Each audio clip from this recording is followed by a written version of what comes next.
Sometime before I entered my 80s, I began to realize that I am now in the final chapter of my life and ministry. I want to finish well.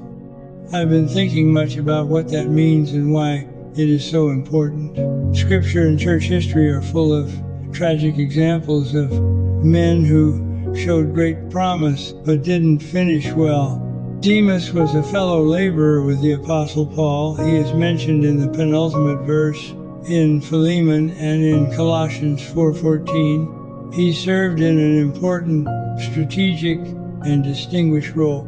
But in Paul's final inspired epistle, the apostle mentions Demas in a different light. Demas, having loved this present age, has deserted me. Under the threat of persecution and the daily pressure of caring for all the churches, Demas abandoned his calling.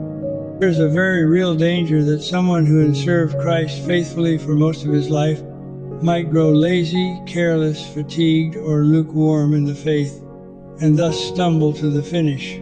We all know of gifted servants of Christ fallen into shocking and disqualifying sins, discrediting their testimonies, dishonoring Christ, and destroying their ability to finish well. And here is one reason this is such a problem. Living the Christian life faithfully is no more trouble-free the older we get.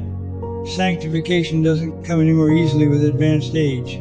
The number and intensity of the fires of aim at us does not diminish. The obstacles we face don't get easier to overcome. Furthermore, Scripture warns us, "Let him who thinks he stands take heed that he does not fall." The Apostle Paul, steadfast as he was keenly aware of the dangers of falling. He wrote, "Run in such a way that you may win," 1 Cor 9:24. "I run in such a way as not without aim. I box in such a way as not beating the air, but I discipline my body and make it my slave, so that after I have preached to others, I myself will not be disqualified." I want to follow Paul's example. I want every Christian to end, to win, and to finish well.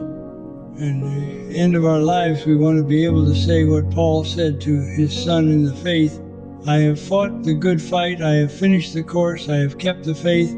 In the future there is laid up for me the crown of righteousness. The righteous judge will award to me on that day." Those were practically the apostle's last recorded words. He closed the epistle with some personal remarks, but this was his final statement of triumph. I have kept the faith. Paul had reached the end of his earthly life, and it was an eternally triumphant conclusion. He was standing on the summit of loyalty to his Lord, and he was bloody, but unbowed. There is no higher kind of triumph for any Christian. My prayer for you, dear reader or listener, is that you too will fight the good fight triumphantly, that you will one day finish the course victoriously, and that you will keep the faith with unwavering devotion.